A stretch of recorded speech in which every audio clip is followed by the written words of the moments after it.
welcome to Talk Heathen! Woo! What's going on? Hello. Hey, Drag, how's it going?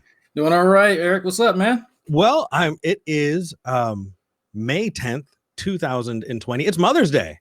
Oh, it is, isn't it? It is. Have you called your mom? I've texted her. her. Yeah, I should call her. Well, actually, I'm going to take this opportunity. Mom, I love you. Happy Mother's Day. Mom, yeah, about that. The checks in the mail. That's yeah, there we go. Checks in the mail. It is. Let me make sure that I get this right. It's season 4, episode 19. Wow, can you believe that? Of Talk Heathen. I'm Eric Murphy. With me today is Dragnauct Sylvas. Drag. How's it going, man? Doing all right, man. Yeah, I remember watching you when you were a fledgling atheist. Now you're hitting the big time. Dude, I'm so excited, and I'm really happy to be on with you, man. I'm excited. For people who don't know who you are, what do you do, and how can people find you? I'm just a guy on the internet. I have a YouTube channel. It's more of a vlog. I tend to review hyper-religious idiots who have no ability to introspect, and so I give my armchair psychology of what I think is going on with them. In my real life, I am finishing a bachelor's of science and biology with a concentration in cellular, molecular, and biotechnology. Before COVID, I was actually part of a undergrad research team in a biochemistry lab researching essential amino acid synthesis, a bunch of boring nerd stuff. So other than that, yeah, I'm a father, I'm a veteran, I'm a gamer, and yeah, I'm just, a pretty easygoing guy that just kind of likes to talk about things. Well, I'm really glad to have you on. And yeah, you actually are a scientist. Like you actually do science. That's a student of science. I like to refer to myself as a student of science. So, okay. Yeah. Okay. Fair enough. Well, so before we hop in to calls, I do have a couple announcements. One of them, actually, you brought up. Drag, dude, there's something amazing that happened. And I found out about it just before the show started. You ready? What's that? So Talk Heathen, we normally get about half the live viewers that the Atheist Experience does, which is fine. I absolutely love it. We've been cruising around 2,500 viewers. AXP has been around 5K every week. With that said, we have passed the Atheist Experience on Patreon. Oh, wow. Right? Nice. Oh, dude, I'm so excited. You know what? We need another round of applause. Hold on. This is for you. We love you. We love you so much. I was told last week that when I hit that button, I was the only one who heard it. So I'm glad that other people can hear it. But yeah, so what's really interesting is during this crisis, we're all hitting tough times, and people have been coming here and watching our shows and getting support and getting some sense of community. And that's wonderful. The vast majority of patrons are actually $1 and $2 donors. And as a thank you, we thank our top 5 patrons 2/3 of the way through the episode. So if you'd like to become a patron, consider going to patreon.com/talkheathen-to-me. That's patreon.com/talkheathen-to-me. The gauntlet has been thrown down. I'm sure AXP will respond. Uh-oh. We will watch. That's a challenge. AXP. That is a challenge. That's good. Yeah. So for people who don't know, like this, the people who work behind the scenes, they make the show. Like we're on here, we're talking, we can say some cool, funny stuff. You may learn something, but I got to hand to you, like every time, I come on one of these shows, it's the guys and gals behind the scenes that make this work. Right. And the stuff that they work with isn't cheap. It does actually cost money. So thank you all for your patronage to all the shows, because it goes towards making this better. Absolutely. You should see the Brady Bunch. Actually, we have a crew cam. Can we maybe pop over to the crew cam? Because I want to show all of the volunteers. I believe we have 7 volunteers working at the same time right now to make the show happen. And I absolutely adore them. Maybe I'm putting them on the spot, but that's okay. In the meantime, though, I do want to say that you can also support us by getting some merch. You can go to bit.ly/AEN merch and pick up Talk Heathen merchandise and all of that. But now that we're ahead of AXP, let's stay ahead of AXP. I like this. This is a good feeling. This is a first. Right here we have some callers already, don't we? We do. You ready, man? Oh, man. Well, let's see. We have Gullapalli. in Illinois. I'm not sure if I pronounced your name right. Yeah, Hi. you got that right. All right. What would you like to talk about today? I wanted to talk about why the idea of God is so important. Whether it like God actually exists or not is completely irrelevant, but I think it's extremely important for the idea to exist. So, okay, so you don't care whether or not the God exists. You think that the idea is important.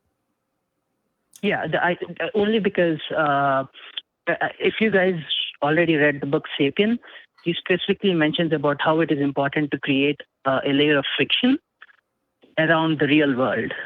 And this is to function as a unit. Yeah, I couldn't disagree. You know what I'm saying? I totally know what you're saying. Yeah. Are you aware of religion? Are you aware of the concept of the noble lie? I mean, just by the name of it, I think I understand what it means. For sure. The idea that we can make a decision for other people because they're either too dumb or, you know, too brainwashed or whatever to understand those concepts on their own. So we need to herd them like sheep. I think is incredibly condescending to those people. Why don't we give them the opportunity to have the best tools available at their disposal and know good things for good reasons, or know true things for good reason?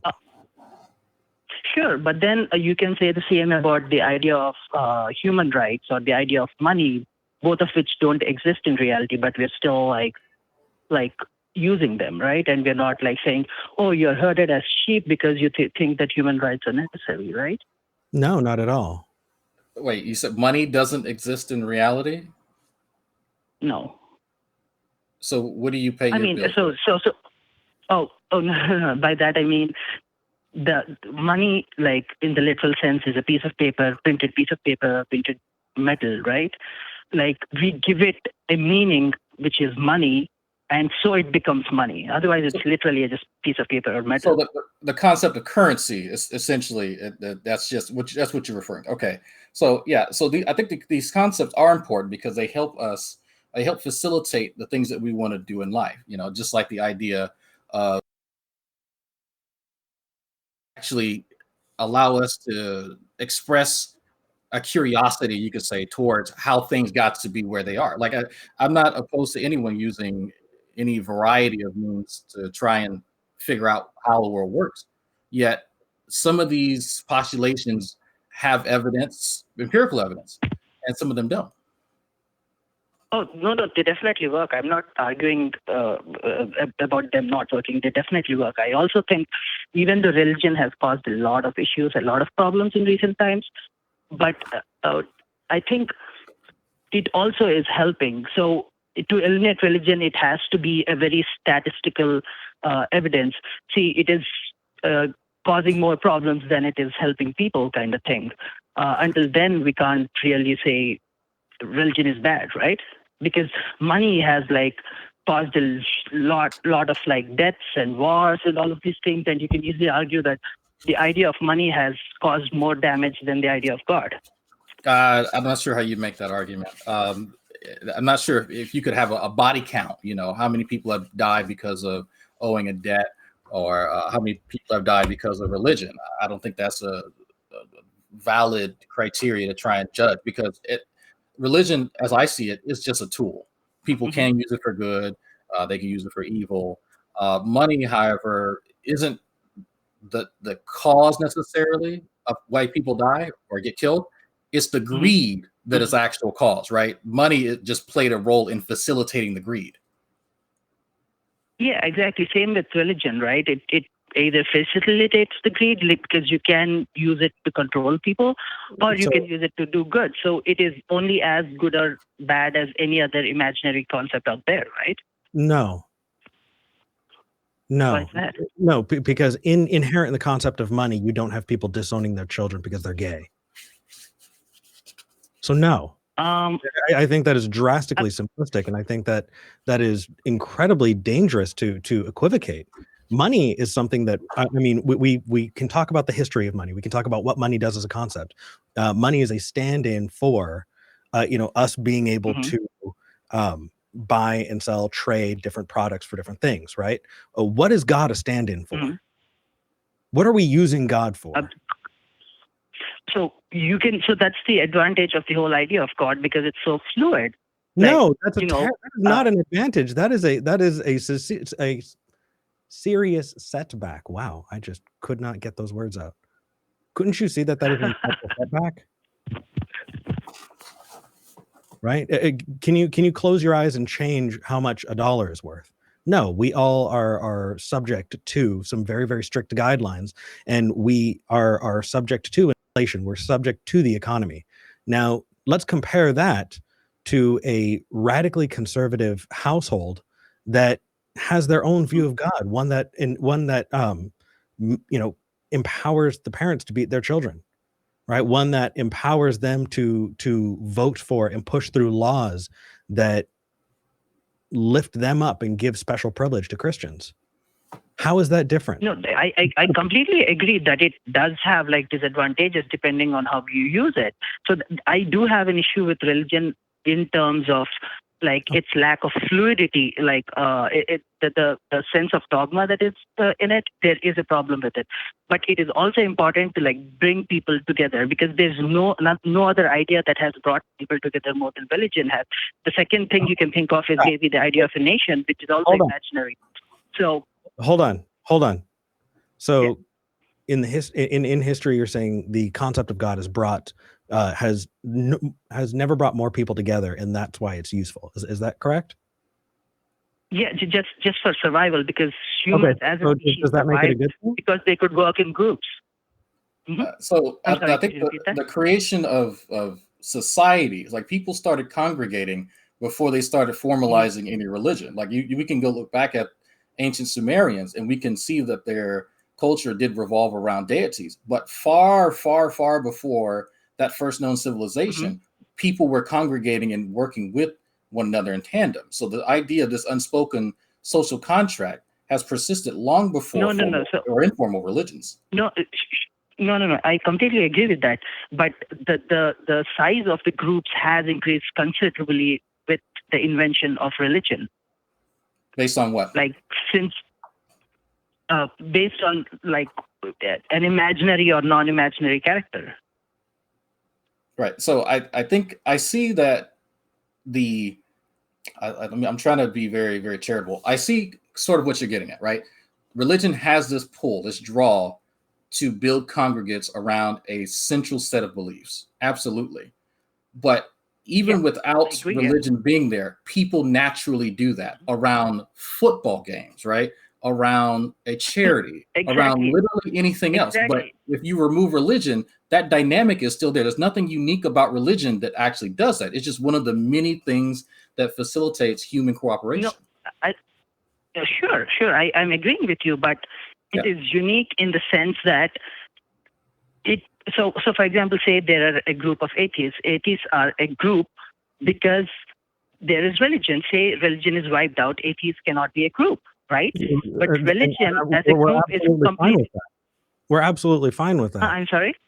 We're absolutely no, I'm not saying there's nothing wrong with that. I'm not saying there's anything wrong. I'm just saying I get it. Do you think that community is part and parcel? So the uniqueness, but the uniqueness of religion. Yeah, the uniqueness is that it provides solutions to all problems. Does it provide real solutions? Probably not. But it does provide at least imaginary solutions, which brings people together. And there is no other group that does that. I mean, this is interesting.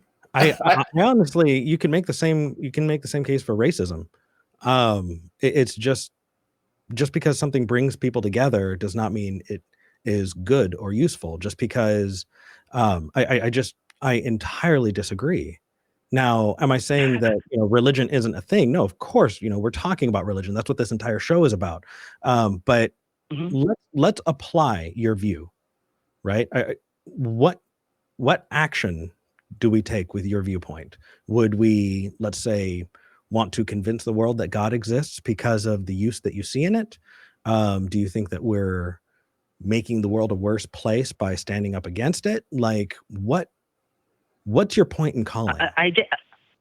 So my point is okay. So my point is just that if we do eliminate the idea of God, I think we would probably have to invent another idea that is equally not real for people to come together. Otherwise, people will just like fall apart as individuals. So we need these fictional or probably fictional ideas to like come together. Otherwise, we will not be together as groups.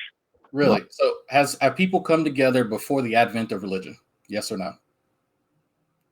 In smaller groups, sure. So people have never congregated in large. So when you say a smaller group, what numbers are we talking about? So this is from me reading the book called *Sapiens*. So I'm going off of it. If you guys have read it, you should probably know that even animals like work together in groups, right? Right, that doesn't answer my question. Groups are. I'm sorry? That does not answer my question. Like you're saying small and large, those are relative terms. Can I have an actual idea of the scope of large and small? Like numbers, quantitatively, what are you talking about? So a few hundred is small, like anything more than a couple of hundred is large. So we've never congregated in the thousands before religion. Never worked together as groups before religion, I would think, yes. So we've never, as a species, have congregated by the thousands for any concerted effort in human history. Is that what you're saying? I would think so, yeah. You're absolutely wrong. Do you? I'm fascinated by that you think this, but what? So what is as far as whatever research you've done, what are the largest groups of human civilization that has existed prior to religion that you've looked up to come to that conclusion? This is just like this is only one book I read, so I could only like mention that. But if you guys have counter evidence, I'm more than happy to receive it. I'm not saying, oh, this is it, and I'll never change my mind. I'm just open to like whatever you guys have to say. Sure. Right. Yeah, I think that. Go ahead, Eric. If you want to finish your thought, go ahead. I mean, as I find this interesting that you've stated this, but you've not actually presented any evidence. So for me to come to your conclusion, I would have to find some type of archaeology study or something like that showed the human population density of a particular area, right? And then look into their cultural practices to see, okay, were they religious, were they not religious, and then possibly draw that conclusion. But it just sounds like you've postulated this, but you've not actually found any physical, tangible evidence that would corroborate this particular conclusion. So currently, what we can look at is because we are way past so basically these ideas created around like the real world is what I'm talking about. And currently, animals I don't think have those ideas. So what is the biggest group of animals that have like actually congregated in the thousands and work together as a group? Is what we can actually look at, right? Ants. I mean, there's plenty of animals that congregate by the millions, literally every day with no religion. They have a concerted effort to propagate their species. You don't need religion to do that. Which animals? Wait. Which animals congregate by the million? Ants. They're technically insects, but you get the point. Yeah, I do get the point, but they have like a already like inbuilt structure inside of them, with the queen being like, the one that they have to serve and all of that. But without the inbuilt, and we're also social creatures. Built into us are mechanisms that encourage social behavior. Oh, for sure. That is why we have had like kings and queens and these hierarchies and all of that in place. I guess what I'm wondering is, and I guess what I'm wondering is, what's the point? I mean, even if we granted, okay, no one's ever gathered in larger groups than religion, which I disagree with. I'm with Drag on this, but just for the sake of granting that, who cares? We did a lot of really bad things in the past. That doesn't mean it justifies us doing it in the future. I just think like, and I mean, I'm not even saying that religiosity is a problem. What I'm saying is you should have good reasons to believe the things that you believe. And if you don't have a good reason, then you should investigate that and find, what you can out about it. But arguing for the usefulness of religion, I don't know. It is definitely a viewpoint that just, I don't know, it feels condescending to people. I give them the tools. I think that we as a species would do just fine because we'd find a million other ways to congregate. We'd find a million other excuses to build communities that can be politically, that could be, we do it with music, we do it with, help me, Drag. What people congregate around Pokemon cards. Like, right? there's literally anything that you can congregate around. UFO sightings. That we don't actually need something false to drive us. We can use very, very real, very tangible, just the love for one another. National identity. I mean, fair enough, but I'm just saying my point still, I think, stands, because all these Pokemon cards are like music or, say, a football game. All of this can get people together, but religion cuts through like a much larger number of people, and that is why I think it's important. But I completely get your point. Yeah, I mean, so you see, I understand what you're seeing. I do. I just think we could do without it. I don't think we're losing anything by doing without it. People would find excuses to be together. People would find good reasons to congregate and identify. And there are so many things that people implicitly put in the realm of religion that I think we really need to pull people out of. We really need to pull people out of the idea that community is something that only religion owns, that behaving in seemingly altruistic ways, being good to one another, is something that only religion has. And that's not true. I mean, that's why I brought up, I asked, how much research that you had done about human civilizations prior to religion, because I know that they've congregated, that they've had to in order for us to be here, right? So we have an idea of where and how long ago these beliefs started, right? But we know that people existed prior to that. So it's not hard to surmise that there was something that drew them together, right? Because people congregate, there are people who congregate around, a bum in California pretending to be a philosopher. There's all types of reasons people congregate, but there's nothing really that unique about religion, except the fact that it's as pervasive as today. No, but there is no other idea that solves all problems with one solution, right? There's plenty of beliefs that are a panacea for other things. That's not unique at all in human history, at all. Religions is not there have been medical practices many, many, many years before you and I or Eric or anyone else was born, that this will help you, cure the plague and the ghost in your blood. And there's literally not the only panacea that's ever existed. But the fact that you don't have an issue with it possibly being false kind of disturbs me, right? It's there's a bit of an integrity issue there. No, I don't. So by the end of the day, the most important thing is survival of the species, and we do whatever it takes to survive.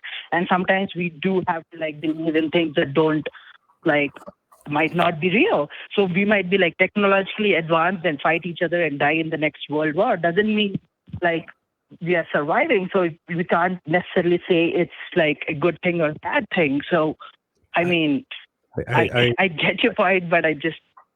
Yeah. And honestly, I think that you're right.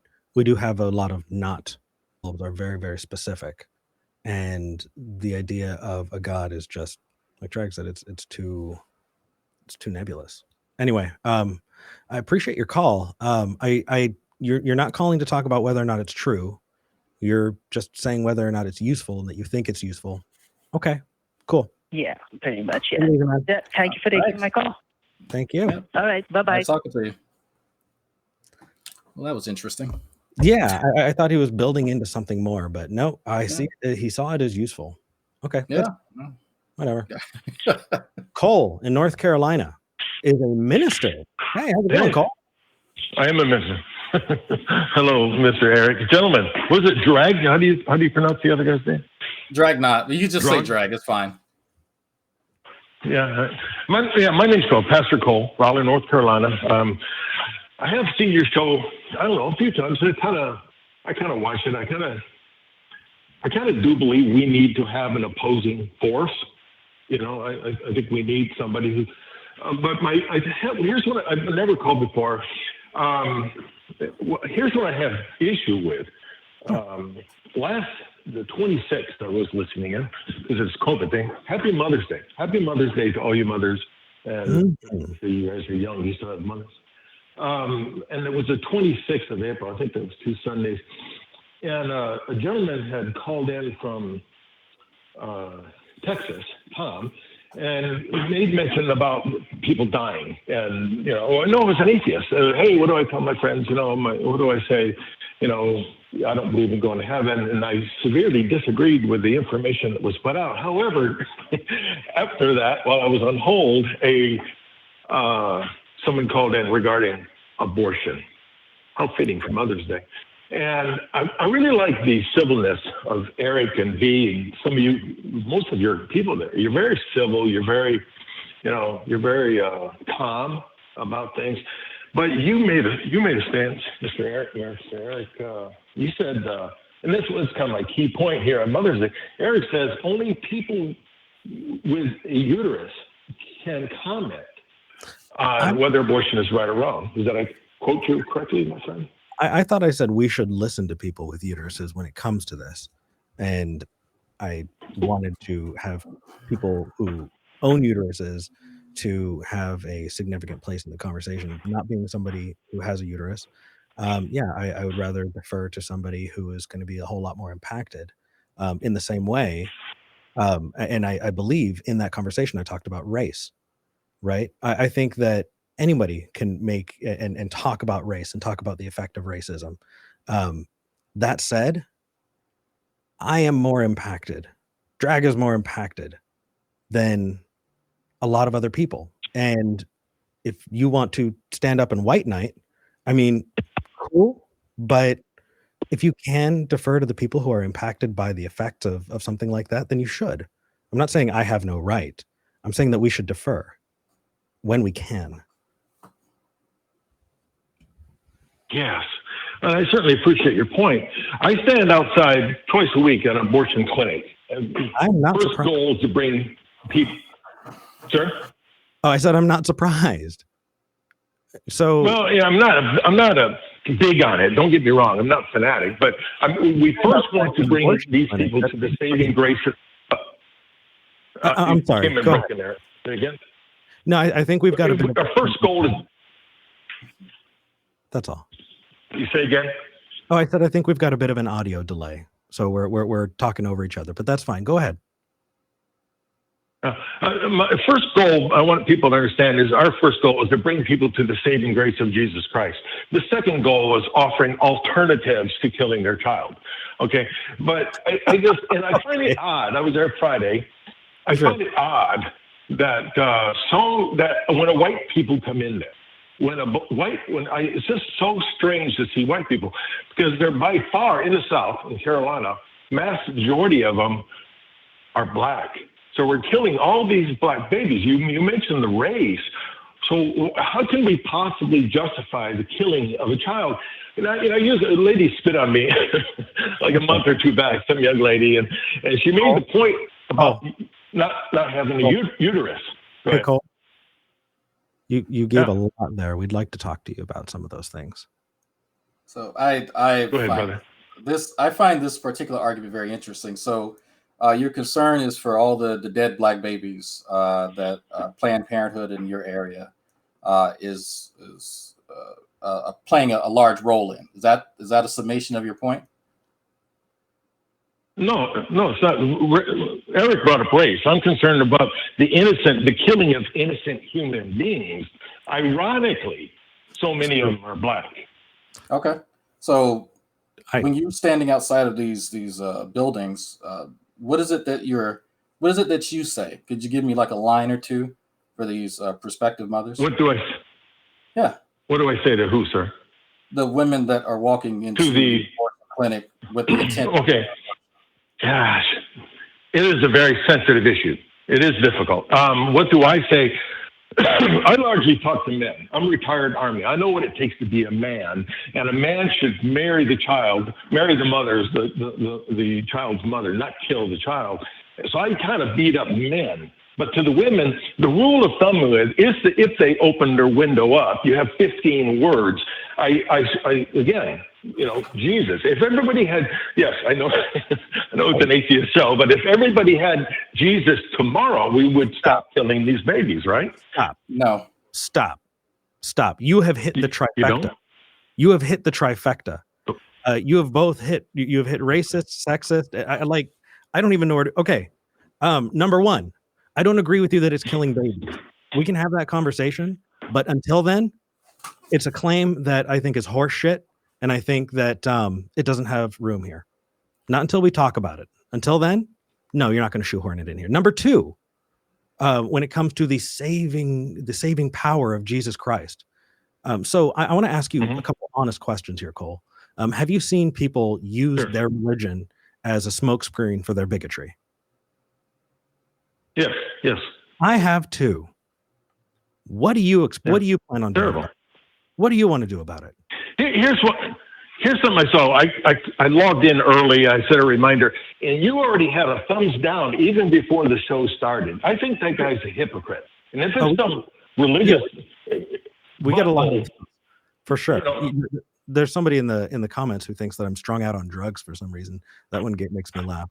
Last couple weeks, but regardless, we're getting off topic. Cole, what do you plan on doing about that? People using their religion to back up their bigotry. Using the religion to back up the bigotry. What can I do about it? Yes. One person. I preach. I'm actually a prison minister. I spend the bulk of my time in prison. I have a captive audience. That's to say the least. Literally captive. Yeah, that I could not imagine a worse punishment. Do you think that's a good thing? I mean, I get that some people get value from prison. Okay, hold on. Do I think prison is good? No, Eric, I think no. Eric, take a break, man. Take a break. I'm gonna overload. Drag, please take this. I got you. So you're a prison minister. You're talking to people, mostly men, outside of Planned Parenthood. And everybody has Jesus, then that's going to fix everything. That's kind of what I hear. And I want to make sure I understand everything. Is that a summation? Mm-hmm. Okay. So a fair summary, yeah.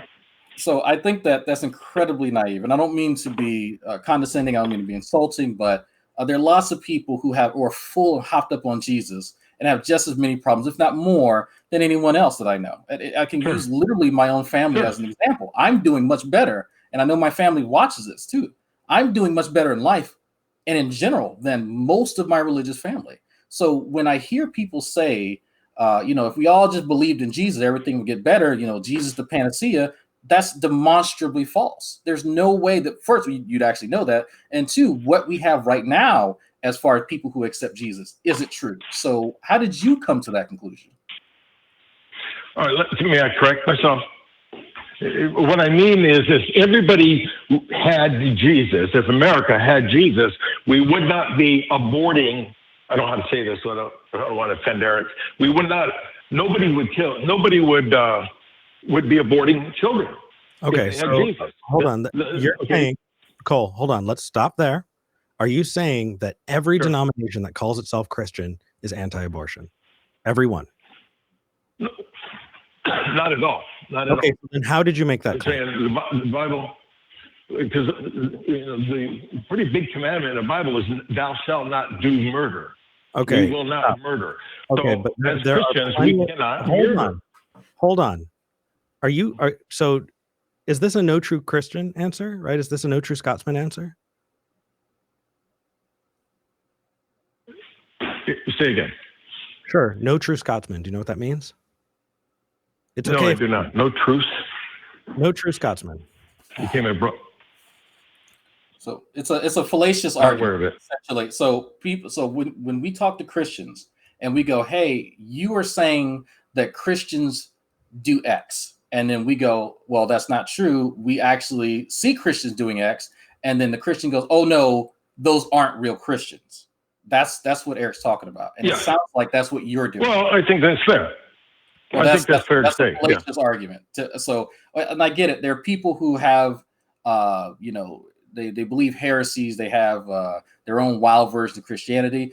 Granted, right? But then there are denominations that are so close to one another that it'd be hard to actually make that argument. So it sounds like, well, the Christians that don't agree with my particular hermeneutics, my particular denomination, aren't actual Christians. I've heard every Christian of every denomination literally say that. So evidently there are no real Christians. That's the conclusion that I come to every time I hear this. And before you think that the Bible is going to save you from this, all of them think that they're following the Bible accurately, and they're the only ones. So how do we tell the difference? Oh, I'm absolutely aware of that. 30,000 verses, 30,000 denominations explaining them. We absolutely look at them differently. I totally understand. It's confusing. But the Bible says, study to show thyself approved. It doesn't, if he wanted to make the answer clear, he would snap his fingers, but he wants us to dig. And, I find it ironic, and I'm on your side on this.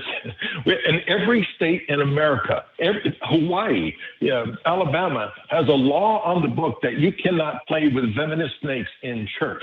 There's something wrong that many people thought we could play with poisonous snakes. So sure, it could be a wrong interpretation. Absolutely, I agree with you 100%. And I'm not standing here saying emphatically, my God is right, you're wrong. I'm not saying that's not where I'm going. I think he's right, guys, gentlemen. I believe, and I know, Eric, you have some background in church. I believe he's right. I believe in the Bible. And it's also translation. It's largely a transliteration. It does have subjective errors. Okay. And I'm not saying you have to think like me. That's not what I'm saying. But I just got to go. I want to put it nicely where I'm saying we're not killing children. What do you want me to say on that? Well, you don't believe it's life? Well, let's break down a couple of things, because again, you give us a whole bunch. And if we start to respond to one and then you go on another tangent and give us another whole bunch, then we're just chasing you down. We're going to pick a topic. Yes, sir. Go ahead, please. If you want to call again another time about a different topic, we can totally do that too. I could do an entire conversation just about Mark, where it says in 14 through 19, they will pick up snakes and drink poison without being hurt. We could have that conversation, which is fine. We could talk about hermeneutics and exegesis, which is a dodge. And I'd be happy to talk about that and talk to you about why I think that's a dodge. If you want to talk about abortion, we can talk about abortion, but we're all over the place. We're scattershot. Let's zoom in, okay? So there are a couple of things that you said that I don't want to let go. Not before the end of this conversation. Sure. Number one, sure. What makes a man?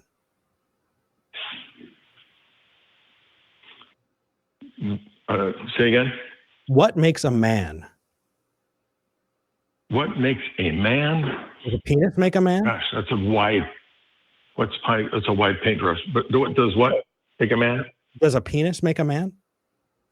Because I believe you said you were a vet, didn't you? If you're not, I'm a vet. I'm a veteran. Yeah, a veteran.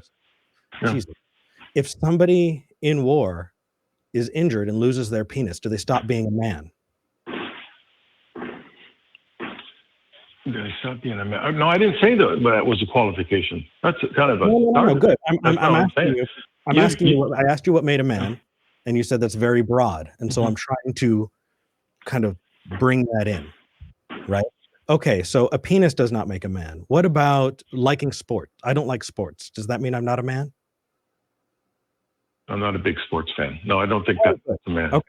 Yeah, a man would own up. Yes, a man would own up. Why wouldn't you want to expect that of anybody? Because right there, I think that's indicative of an inherent sexism that I would hope that you would want to work on a bit, because the same kind of integrity that I would hope from a man, I would hope from literally any other gender, because integrity is something that we as a species should strive for. Do you think that when you're yelling at people on the way into abortion clinics, that you maybe have more pull with someone else that you identify as a man? Is that why you do it? Like, I'm go ahead. One, we're not yelling. Okay, we're not yelling. I think this is a very compassionate objective here. But my point was earlier. I don't know what to say to women.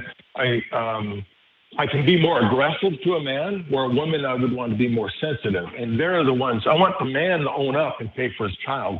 The woman, that's a whole different ballgame and emotions going on. So yes, I'm not taking anything away from the woman and a female. Don't get me wrong. I just don't know how to approach them with the level of sensitivity that they probably deserve at that moment, right? For sure, definitely. I think being aggressive and that way with people, period, is probably not a great tactic. Yeah, I'm a man. I identify as a man. I think that's a terrible tactic. So are you just aggressive with the guys because that's your only method, or because it sounds like you say, well, I can be a little bit more aggressive with men, but it's just not. I've met a lot of people who are males, but not all of them respond to, like, because I'm a vet as well. If you approach me with aggression, I'm going to laugh, right? And I think that's funny. Like, so it's getting through to me and changing my mind has nothing to do with how aggressive you are. It's about making cogent points, right? So I think that it's down to your mindset is a bit off when approaching the different sexes, for one. Two, I think that if you are trying to really reach people, probably meeting them outside of the abortion clinic to kind of browbeat them about their decision may not be the best idea. I would say if you are going to do that, possibly ask to talk to both of them and then ask them why they're just making the decision, and that the decision is there and that you will support them either way. I think that's a better approach, because you learn where people are coming from, and they don't feel like they're being hounded into making a decision that makes you sleep better at night. It makes me sleep better. Gosh, again, as Eric says, let's break this down. I don't consider it a hounding, and if we weren't there, they would pull in and kill their baby with no resistance. A lot of them are looking for a sign. Now, there's one place that on Saturdays they have 200 volunteers standing outside. There's your sign. No. Where I attend during the week, there might be 4 of us. So yeah, the issue that you have a lot of presumptions. No, so I know many women who have had abortions, and they had several trips to Planned Parenthood because they couldn't do it. They couldn't go through it the first time around. So without you pretending that you're the bulwark in their decision making is placing a huge emphasis on yourself that doesn't exist in reality, right? I don't care if I see you outside of that abortion clinic. I'm going to punch you in the chest, right? That's me. So I challenge your bulwark with my full force, because if I am as indignant as you in this case, which one of us is going to win? Is it because of brute strength? Is it because of aggression? Is it because we're both military men? No, it should be, this isn't my decision. This isn't your decision. If I want to help people in life make a decision that I think is efficacious for them and their goals, I first need to understand them and not make all these presumptions about people I know nothing about. Okay. Now, let's go back 200 years. I would have been an advocate against slavery of Black people. I would have. That's so cool. Thank you. That's bullshit. Okay. Fantastic. So why is that wrong now? I know we're deviating, but why? See what I'm saying? He's on mute. Was that? Well, you know what? I would have been there on the lines. I would have been a conductor on the Underground Railroad. I tell you, like, come on. How was that response to what I just said at all? I think he's trying to build rapport. He's not working. No. Okay. I'm going to bring him back. Is that all right? Go for it. Yeah. He's funny. I like him. Hey, Cole. Yes, sir. Hey, man. Go ahead, Eric. Oh, So Drag talked to you about standing out in front of an abortion clinic, and your response to him was, "I'm not a racist. I'm against it." That's great. That has nothing to do with the point. You didn't hear me say that. Oh, no, I'm bringing up another example. Was it okay back then? His point is it's their decision, and I think it's your point too, Eric. It's their decision, their choice, their body, their choice. Yeah, sure. So it was their plantation, their choice. Okay. Was that wrong? Can we judge them now today? You are now equating people with property. I'm riding the line on dropping this call at this point. Let me just ask you, Cole, can I follow you into your doctor's office and make decisions about your body?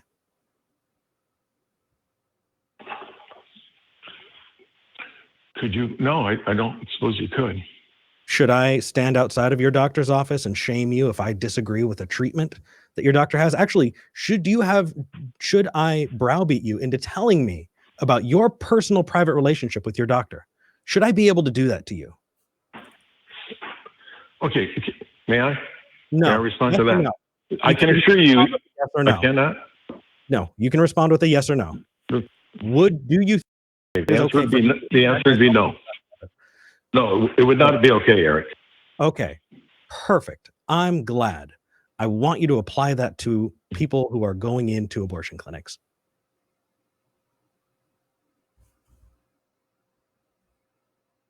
I might be calling you back. So let's put closure. I know you got other calls, but let me go back to my original reason.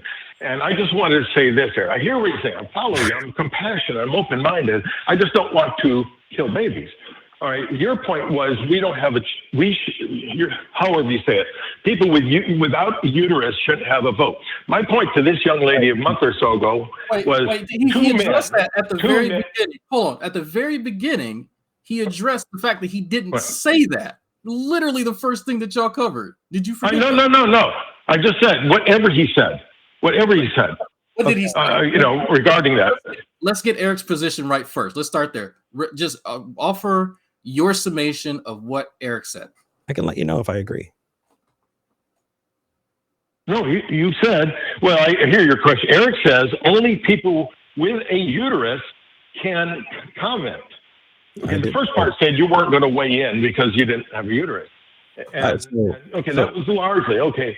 But my point is, the lady who got mad at me, I told her 2 men, and I'll close on this, 2 men raped a 15-year-old boy. Okay, can the woman she doesn't have a penis, so can she have an opinion? I kind of muted him. I don't know. This is kind of our platform. So I don't even know where to go with that. At this point, Cole, I appreciate that you consider yourself open-minded. And I really, really hope that you continue to consider yourself open-minded and open yourself up to other ideas. The thing is, there are a lot of assumptions that you need to challenge, dude. Assumptions about race, assumptions about gender, assumptions about rights, assumptions about life. And while we don't always have to agree with them, you called us. You don't have to listen to us. We're not forcing ourselves into your lives. But doing that at the abortion clinic, I think it's repugnant. But that said, I hope you keep listening. Take care, man. Drop him. He needs to find a better hobby. The thing is at least once a month, I remember going with my church to feed the homeless. That was something that we did. And we thought we were going to feed their bodies and we were going to feed their souls. We were going to give them an opportunity to understand Jesus. And now looking at it, I recognize that you have these two sides. You have these people who really fundamentally believe that. And you have people who are in need, who will take a browbeating to get a meal. Yeah. Feed them first. And whatever excuse you have to be a good person, continue being a good person. But geez, don't hold their food hostage, especially for the food we gave them. We gave them hot dogs and, whatever cheap stuff we could. I think honestly it was to make ourselves feel better. But Eric, I think there's a good torture device I just came up with. We're going to put you in a padded room with him, and then he gets to talk to you nonstop for 2 hours. Doesn't matter what you say; he's just going to talk at you. Okay, I think that's a pretty good torture. Yeah. I do too. And the funny thing is, I think he's used to it. Yeah, it's a literally captive audience. The people can't escape that nonsense. But I just agreed. And when you have that level of privilege, it's hard to understand that what you're doing is taking advantage of that privilege. He's used to being able to talk to people and them deferring to him. Yeah. So it makes sense that he's going to keep doing that. We're not going to let him do it here. Yeah. Sorry, Cole. That some of us work a bit differently. We do. Yeah. The thing is you can take your love of Christ and shove it. If you want to call in and talk about it, fine. If you want to call in and preach at us, don't call. If you do want to call and talk to us, if you do want to reason, listen, talk, engage, challenge our ideas instead of talking at us, call in 512-991-9242. That's 512-991-9242. We only have 3 callers on the line, which means we have plenty of open space. If you're an atheist and you want to tell us your opinion on a thing, don't. It's not interesting for this format. You can go to the Discord. That's fantastic. If you're a theist and you want to talk to us about your ideas, if you're on your way out, if you need some help, if you want to engage with us, please consider calling 512-991-9242. Yeah, I'm surprised that your friend True Empiricism didn't call in. He and I have had probably 7 to 8 year relationship on the internet, and I should probably phrase that a bit better. But yeah, he and I both part of the same Google Plus community back in the day. I actually have called out a couple of people who like being trolls online, like being trolls in the comments and in the live chat. Now's your time to call in. Put your money where your mouth is. Otherwise, you're just exposing yourself for what you are. You're just a troll. Yeah. That said, let's talk about. Let's talk to Ellen in Michigan. Ellen, you're live with Eric and Drag. What would you like to talk about? Hi, Eric. Hi, Drag. How are you guys today? How you doing? Doing well. I'm awesome. Thanks. And happy Mother's Day to all the moms out there. Absolutely. Including myself. Oh, happy Mother's Day. What would you like to talk about? Thank you. Well, first of all, I would like to say, just make a quick statement. Eric, I noticed you still have all your teeth. Yeah, that's right. That's right. Drag, I don't know if you saw that episode, but there was somebody who said that they practice voodoo, I think. Oh, yeah. Really? I challenged them. I told them I wanted my teeth to fall out of my head. And they're like, well, it's going to take me time. And we're like, cool, let's check back in 2 months. Yeah. And, see, that's so the fun that was thing in about January or something. Yeah. Well, I think it was October, actually. In January, we revisited and went, hey, it's been 2 months. Oh, yeah. It's been 5, Jeez. which means 7 months altogether. Don't eat any red gravy anytime soon, Eric. I'm just going to say that right now. My family practices voodoo in Louisiana, so yeah, no red gravy. That's really gross, Drag. I'm surprised you know that reference, but yeah. Yeah, no, I appreciate it, and I appreciate you caring, and thank you. And for the record, that is really gross. Ellen, thank you for calling. What's up? What do you want to talk about? Well, my question is for Drag, actually. I've been dying to ask him this question for a long time. And hopefully you can help me because I'm really stuck in my pathway of knowledge here.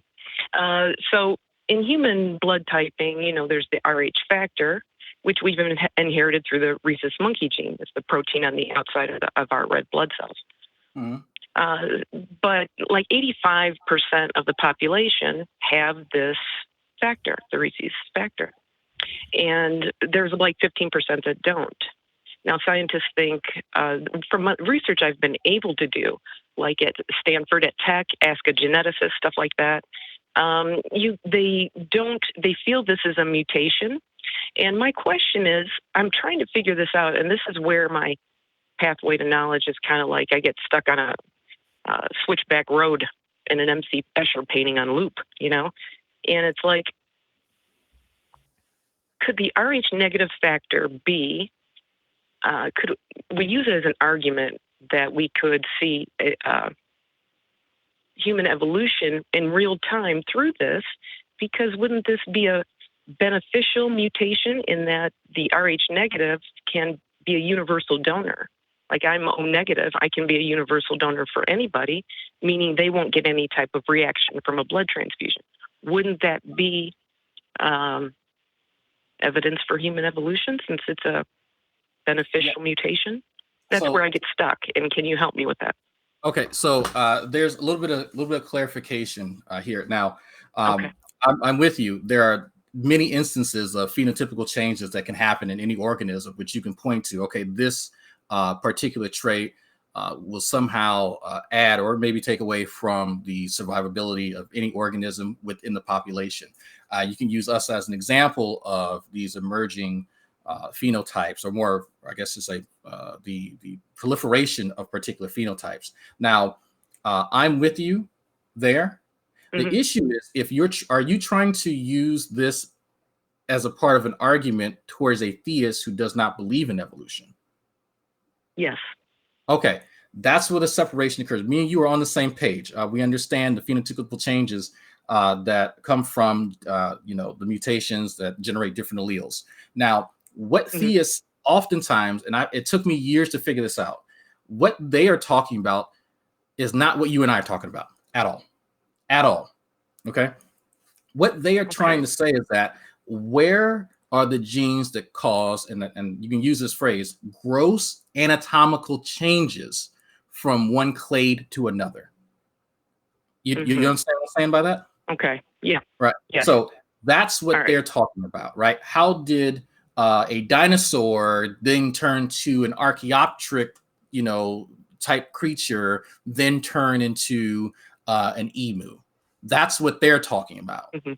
And so that's what they want to be shown. And so that takes a bit of inference making, right? Which is, of course, a part of the scientific process. Because they can't see that in real time, they have questions about how that actually happens. Now, there's all type of arguments you can make for vestigial forms, and we can see genes to do X, Y, and Z, and make a great case for it because, well, hey, these creatures had to come from somewhere.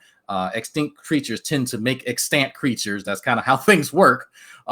But they can't make that connection because it's not right here in front of them. So when you try to compare the evolution of extant creatures with the gross anatomical changes between extinct and extant creatures, that's why there's crosstalk, and communication breaks down at that point. Yes. Is that better? Okay. That really helps. Thanks you guys so much for taking my call. I really appreciate it. Thank you. Have a great day. Stay safe, you guys. You too. Happy Mother's Day. And thank you so much. And Drag, just real quick, I love your content. I watched you the other night on the in the chat talking about with G-Man on the last debate there. Oh my goodness. Thank you. Anyway, love you guys. Thank you so much for what you do. Thank you. If you haven't checked out Dragnauct's show, definitely look that up and subscribe. You do have really good content, dude. Oh, you've been watching me too? Come on now. Okay. So let's see here. Let's talk to Adam in Florida. Adam, you're live with Eric and Drag. What would you like to talk about today? Hey, hi. How you doing? Am I? Oh, good. Okay. Very nice. I've been enjoying your show for a long time now, probably since the beginning, and all the other great shows at the Atheist Experience. But I really hope you can help me out here. I have an issue with my wife. Is it okay if I give you just a quick 2-minute brief of where I'm at? And I don't know if it's that kind of show. So I am not married, so I can grossly speculate. Yeah, go ahead. Yeah. Well, I don't know. It's probably not a complete uncommon story, but I was married last October, so recently. I've known this lady since 2012. She's Roman Catholic.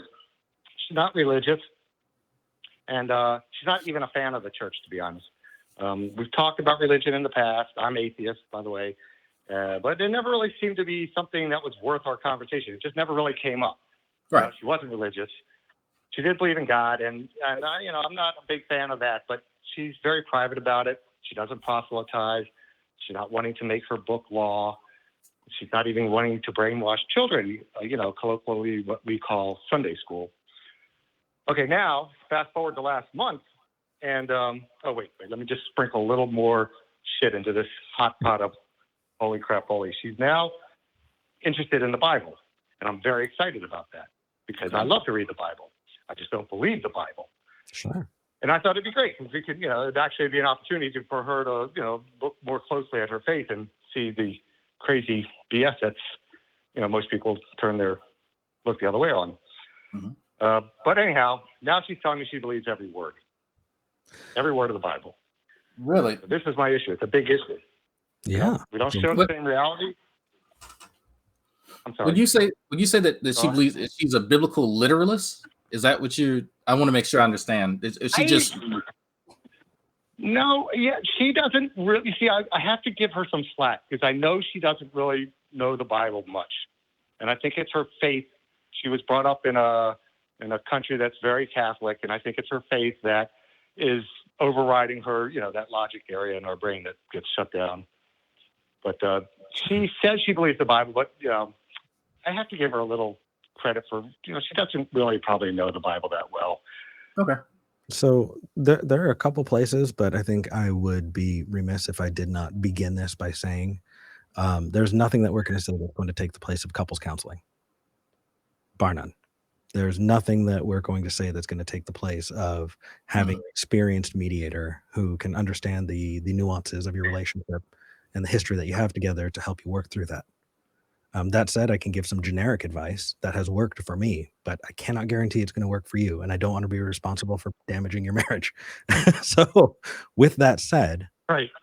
I found that I statements work best in these situations. So let's say there's something that's very flippantly mentioned that is hurtful.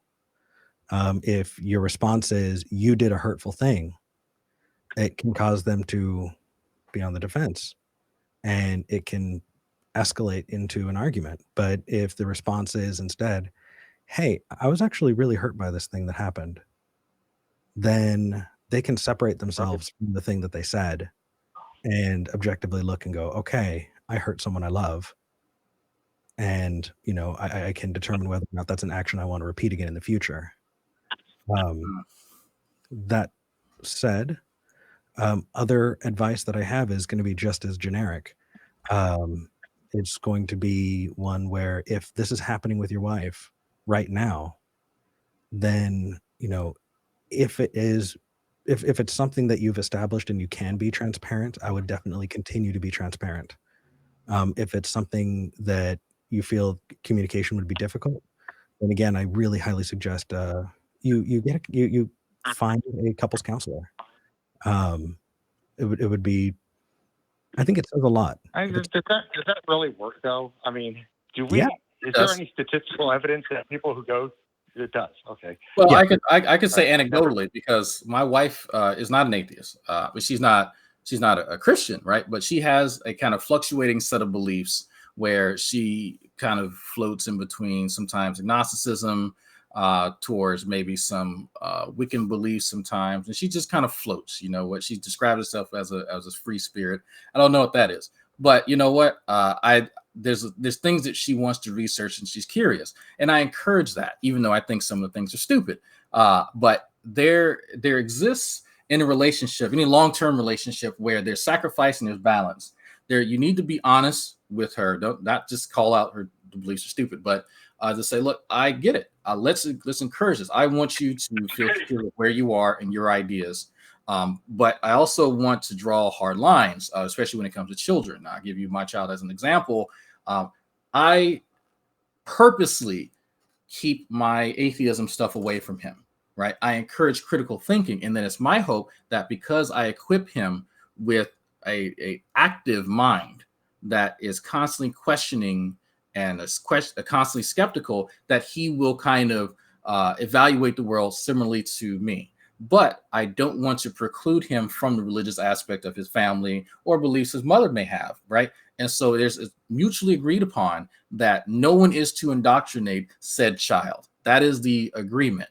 If that's violated, then we need to sit down and have a real talk. But until then, things are absolutely fine. And I don't think that you should worry too much, because that hasn't been a real big issue in my relationship because we've been very honest with each other, and then we limit the sort of things we want to impose upon one another. So I give you an example of a little bit of sacrifice. I am against teaching kids, Santa Claus is going to bring you coal and not going to get you presents unless you're a good little boy and girl. I think there are better vehicles to instill morality into children other than lie to them. But my grandparents and my mother are fully invested in the Santa Claus and the elf on the shelf and the magic and all that nonsense. And so I allow that to you can't stop a degree. No, well, I could just throw the elf in the trash, but I'm not going to do that, right? It's a little bit too much. So I think this is kind of where there's some give and take, right? And I think that's something that needs to be kind of discussed very, very openly, very clearly, so that you both are on the same page.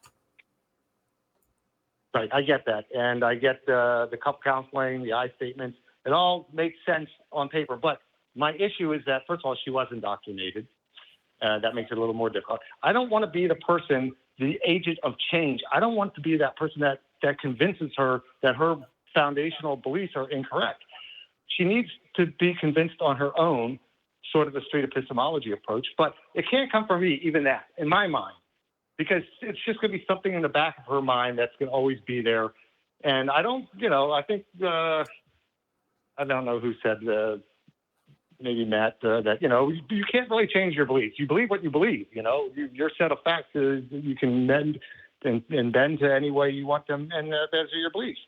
So I'm not really convinced. And my biggest issue really is that all of a sudden this woman is now looking at me. I'm going to die and go to hell while she's nestling up to JC's bosom. How, she should be as equally upset with my issues as I am with her, and she's not. That's just what's crazy. She's okay with a non-common reality that we share. She's okay that I go to hell, and she's going to be, eating grapes under palm leaves. Oh, so the interesting thing is, at least in my experience as a believer and on the other side, it's not something that brings a lot of joy to Christians, that idea. I get what you're saying. That said, as much as you want to reach into her head and change some of these things, you can't. You just can't. I know. She's a person with her own story, and she's going to exercise. And she has the right to it. That said, yeah, coming at it with a, hey, I love you and I'm worried because this is something that's deeply affecting me. You do have the right to that. You do have the right to your feelings. You do have the right to your concerns, and you can't force her to validate them either. So that's why I definitely think having kind of an intermediary, having a counselor help, could be really beneficial. That said, we get the same kind of calls and emails and stuff from a lot of people who have varying different types of personal close relationships, be them a spouse or an adult child, an uncle, a parent, grandparent, whatever the case is. We've definitely seen this. It hurts, but you can't reach in the head like that. What I can tell you is the idea, you should be upset that you are putting me in hell in your mind. While that hurts in your heart, it's not an effective way to change her mind. I don't know. I mean, I just think of her, I know. crazy, stupid stories in her head that she treats as real. And I don't think I can come back and say, look, I'm not going to hell. I'm going to be in hell and you're going to be in heaven. How do you justify? I don't want to go there. This is stuff that just gets all messy and, convoluted. To me, it's like, what color is Casper's hat? It doesn't matter. It's all. Put it to perspective. We all hold beliefs that are rational, right? She has hers, you have yours. I'm a Saints fan. Okay. So if that doesn't tell you that we all hold irrational beliefs, so that should be the leveling playing field right there, right? So you should be there for her, to support her and to encourage her in continued investigation, because what might end up happening, she dives deep into it, right? Now she's just goes hard in the paint. And then she goes, you know what? Not too happy with how the Catholic Church is treating abuse victims. Not too happy about a lot of their theology. Actually, there's a lot of this that's inconsistent. Yeah, I think there's a better way to approach how I view the world than to use religion, right? So that is a possible and a very realistic pathway that could happen. So, but what's going to help facilitate that is your continued support of her, and not to simply look down on her. Not saying that you are, but it takes an incredible amount of patience to be in a long-term relationship when you do have something that may end up, being a divider between you two, when in reality, it could be something that binds you. You know, her research and you helping her could make you a more knowledgeable, non-theist. You see what I mean? Right. Yeah. All right, my friends, I appreciate your time. Absolutely. Can I give you one last parting piece? Please. One thing from my personal experience that I can give is unresolved issues that are left on the back burner become toxic.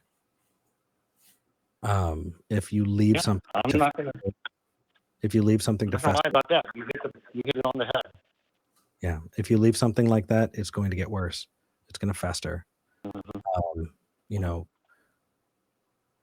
Get some help. Get some help.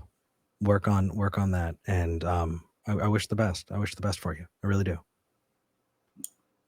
Yeah. Okay, guys. Thanks so much. Keep on keeping on. And I'm a fan. I'll see you guys next Sunday.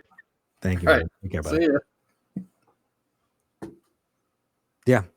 It's good. It's good to help people. Good help. It is. I can't help but feel like a fraud. Really, in situations like that in particular. And I know that's silly because you don't need to have, Tukokwe, right? You don't need to be in a good relationship to understand what makes a good relationship. Yeah. It's just, I don't know. Yeah, I mean, it's a balance. You want to offer help, but you don't want to step outside of your bounds or your experience and knowledge. And so it's a constant battle, just kind of knowing kind of where your lane is in that moment so that you can identify it and say, you know what, I can do better next time if I have X experience, and just work towards it, Absolutely. So before we hop into the next call, though, I do want to thank our patrons. It's right about that time. Can you believe time is going fast? Yeah. And if you want to see more theist callers, we need you to call in. Again, I've said it a million times, but people say, why do you always take these radical Christians? Why do you take these radical believers? They're the ones who called in. 512-991-9242. And I want to thank our top 5 patrons. Oh my goodness. So our top patron is the Blazing Wizard Pope. Nice name. And we have a 4-way tie for second. Really? Yeah. So at the $50 pledge level, we have Gary, Ward, Cully, and Charlotte. So I'm going to count that as second. And because I was informed by our producer that we are ahead of the atheist experience, I want to continue. So that was second place. Third is Bethany. Fourth is a tie between the Barefoot Gardener and Desert Heathen. And number 5 is our own RAO. Awesome. Thank you so much. Awesome. If you'd like to support us, please consider going to patreon.com/talkheathen-to-me. That's patreon.com/talkheathen-to-me. You are going to see the Brady Bunch when we move over to the crew cam. They figured out how to put everybody's faces on one of the monitors, and it is 7 people working on this. The programs that we're having to use to be able to get this and do it safely so that everybody is remotely putting this out, it's immense. So the support definitely helps. If you can't support, we get it. It's a really tough time. Don't put yourself in the hole because of us. There are ways to help, though. Leave a like, subscribe, and share it out. Leave a good review on your podcast aggregator, because those things get us in front of more people, and it continues to help this show grow. Let me just pull this up because this is absolutely wild. Did you know that we're at 73,000 subscribers, Drag? Really? 73,000. Nice. Right. Nice. Uh-oh. We're getting close to the final lap, man. We're gonna get that silver play button. Uh-oh. You gonna display it behind you? Oh, well, we're gonna mount it at the ACA for sure. There you go. For sure. I mean, I think it would be very I don't think it would be appropriate because it's not mine. It's a team effort. Yeah, it took all of us for sure. That said, though, I see 2,000 people watching and 300 thumbs up. Like the video. It helps. Do it now. Do it now. And then after this is over, go to Dragnauct's channel and subscribe. And there's one other person who I really wanted to give a shout out to. And I just wanted to let me make sure that I get the right person. Anyway, let's move on to the next caller. Let's talk to Kathy in Pennsylvania. Anyway, let's move on to the next caller. Ooh, we can hear the show in the background. Hi, Kathy. Oh, hi. I've got my phone on. I didn't think you were going to pick up the call. If you have it playing in the background, please turn it off. We can hear the echo. Turn this off. Oh, hi. Hello. Okay. I'm actually going to mute that for now because that is rough. That was rough. Give her a few seconds. Yeah. We're going to give it a minute. All right. We'll see what we got. Kathy. Shut the phone off. Cool. We've got you back. Hi. Hello. How are you? Very well. Very well. What would you like to talk about today? Well, this is probably going to sound stupid, and I'm nervous too. I was calling about an afterlife, belief in the afterlife, specifically punishment for air quote sins that you've committed in this life, and forgiveness, hellfire and damnation, things like that. All right. Look, let me start off by saying, don't ever feel ashamed to talk to somebody about that. Don't ever think that, because you're struggling with stuff like that you're alone at all. Like I told her a bit about my past where I deconverted essentially from Yahoo Answers forum. And then the weeks following that, I thought that God was going to strike me with a lightning bolt, Odin or something, or Zeus actually. And so it's like we all go through that at some point. So please don't feel bad for experiencing something that many of us have. Well, right now, in my mind, we're living in confusing times. Whoa, that got really, really robotic. Was that just me? Yeah, no, it's getting robotic for me too. Okay, Kathy, we're going to try taking another call. Try calling us back. It got really, really, really robotic there. We couldn't hear you. We do want to talk to you though. So yeah, call us back. Drop the call. There is room. There's plenty of room. Call in if you can. 512-686. Or no, that's not it. 512-991-9242. I had that muscle memory for the other. Anyway, let's talk to David. David. Hello. Oh, can you hear me? I think it might be on our end, Eric, that they're having. David, are you there? Okay, well, I'm calling all the way from. Yeah, I'm here. Can you hear me? Super. Can you hear me? Horror. Not really. I'm gonna put you back in the queue and try one other person, and if that's the case, then we're gonna have some issues. David, I'm probably try one more time. Right. Right. I put him back in the queue just in time for that. Hold on a second. Hold on, David. Okay. Is it working now? There we go. Yes, it is. We're good. Is it better? God bless. God bless. Okay. I'm happy to speak to both of you. I'm a fan of the show. I had a concept that I was going through in my head, which is the fact that I'm not only an atheist, as in I don't believe the God claims. I find the Abrahamic God claim to be so preposterous that it basically means kind of that, all theists basically, they go, well, there's got to be something. There's got to be something there. And what they're basically trying to say is loop that into the fact that their God is the right one. But that God specifically, which is the all-powerful, all-knowing, all-good God that wants you to read from a book, and that's how you're going to go to heaven, is, in my opinion, basically demonstrably false. Sure, if that's your definition. My question to you is, I think that's all creationist definition. Like all religious people from the Abrahamic religion will all give them the all-knowing, all-powerful, all-good that wants you to read from books. No, that is just not true. Really? What else do they give them? Sure, there's an entire line of apologetics that have replaced the omnis with maximal, and there are plenty of personal definitions for God that, if we got into the business of defining what their God is to them, we're just setting up some problems to knock over.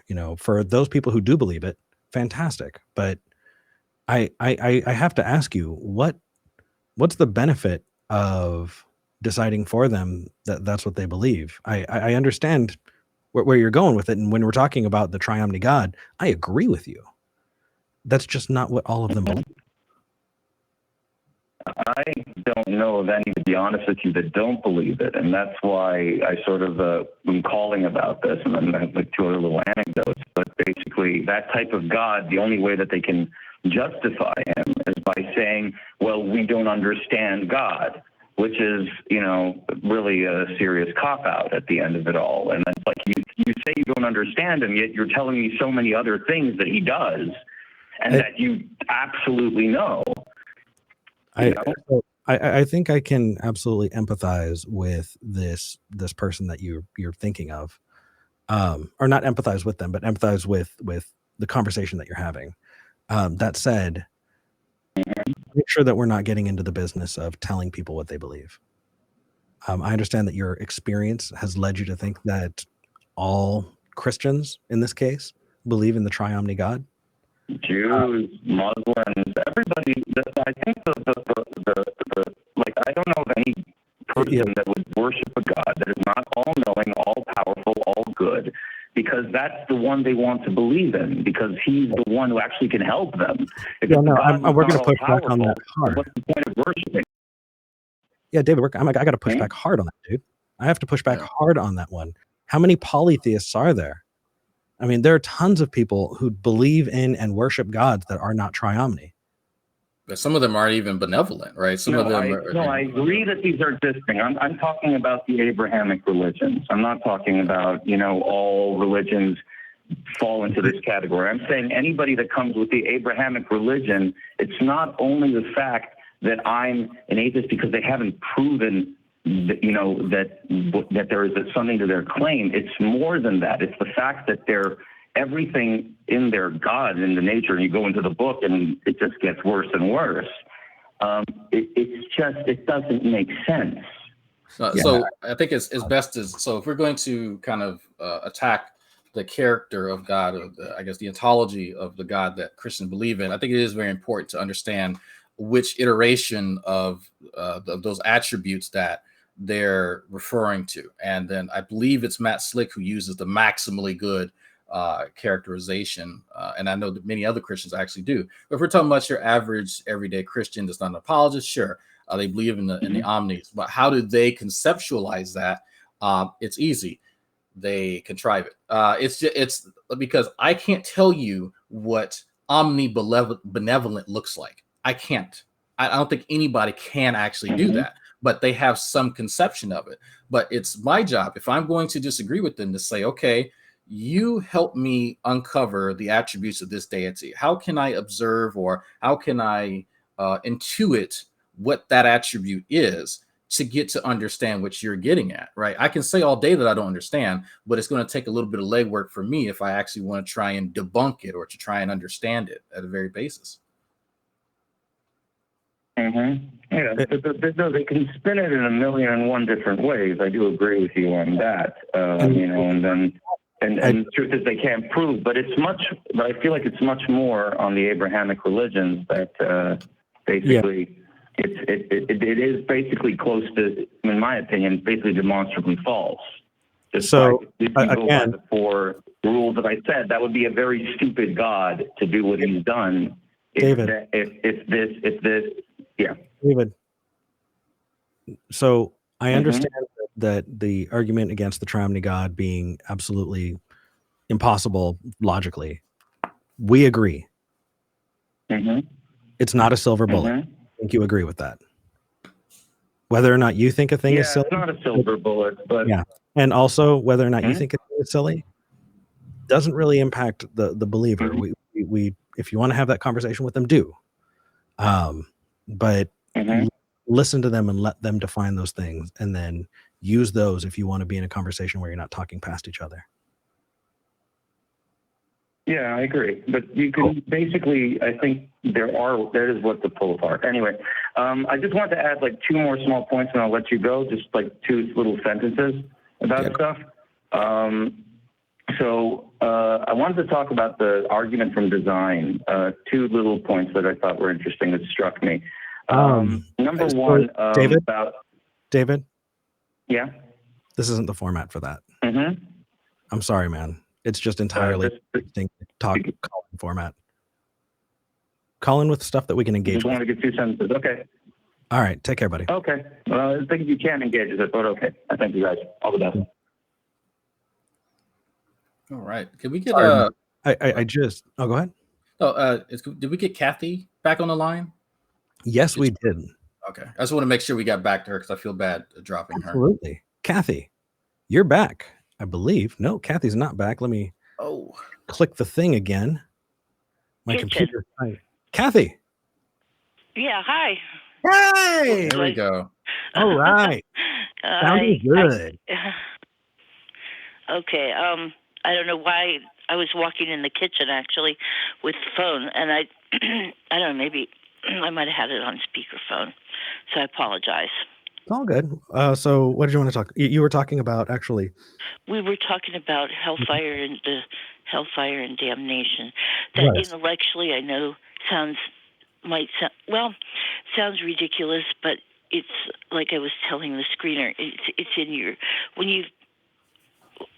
when you are raised with such beliefs, it's indoctrinated into you. So part of you wants to say you're crippling yourself. You can't live your life, and yet you're not. It's ruining your life, particularly as you get older. And with this virus, it brings death literally to your doorstep, because you're reminded every day of how many people have died and so on and so forth. And so my parents were educated. I mean, it's not like, I'm not saying that really has anything much to do with it, but my father had a PhD in English, and my mother she was a college graduate. So, it's not like nor were they particularly religious, but she made me and my brothers go to church, to the Episcopal Church. So, and I called this show about a year ago too, because I spoke to this lady who's really nice, because I had had an abortion as a teenager as well. So my friends say, "Oh no, you're not going to hell. You're not going to burn in hell. Please don't worry about that."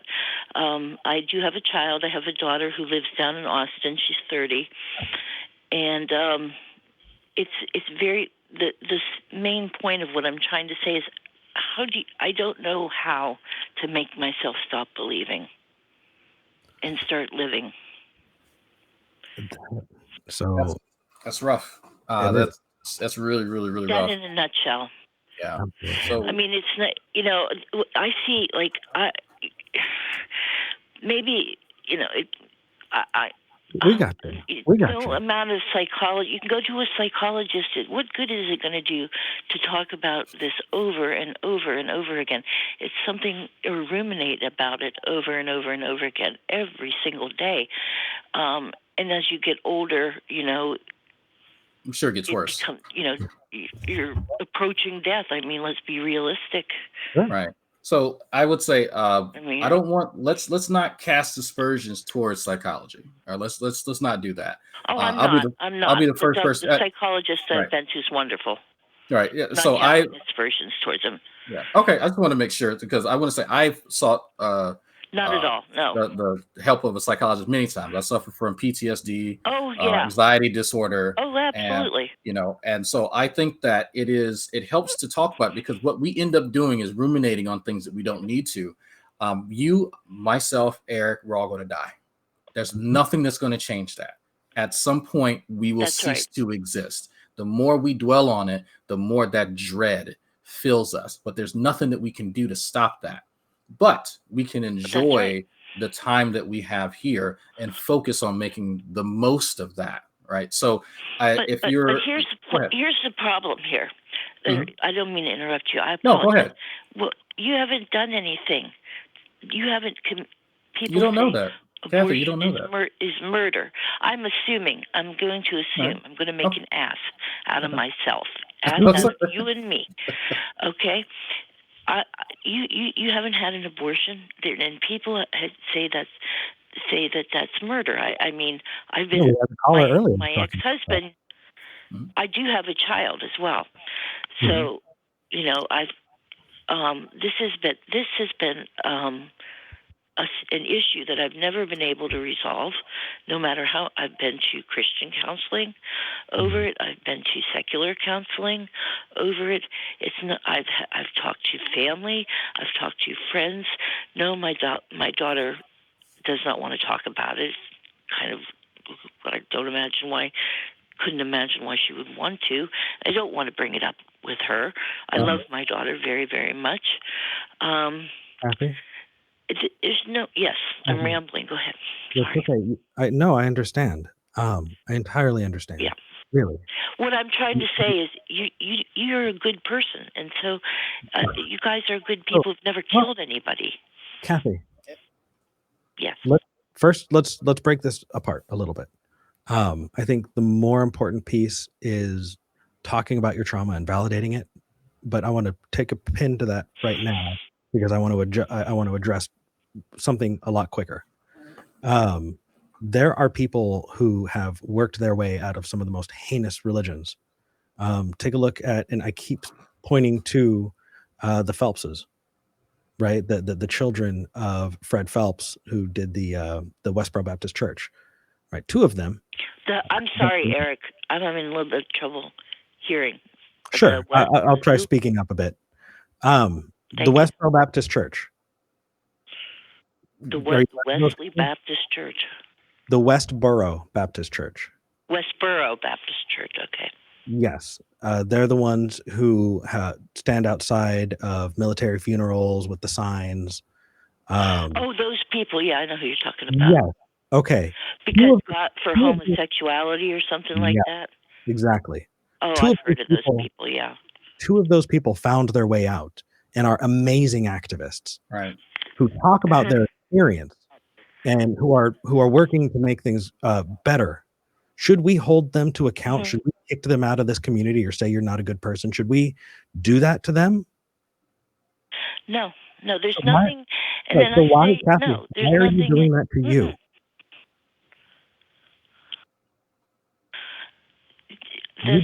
You're and intellectually and I know that you're right. Yeah, you deserve some self. I know you're right, but Kathy McGraw too. And that kind of leads into the next piece, and that is we had Daryl Ray on not too long ago, and he talked about this specifically. I know that it hurts, and we've put a name to it: religious trauma syndrome. And people are fighting it all over the world. And the fact is that you bringing this up is probably resonating with a number of viewers right now who are saying, I'm in that same position. So I'm glad that you I'm articulating it okay, though. Yes, no, you're fine. I want to get this through. Absolutely. Yeah. And the I don't want to ramble about it. I want people to understand that that's why we're helping. It's something I've lived with I'm 55. Yeah. Mm-hmm. Yeah, a few decades of torture. Years. Yeah. So here's what I do, right? So when I encounter the religious people who say, you know what, there's this sin, and this sin is going to hurt you, and it's going to impact your life negatively, and you got to get rid of this sin.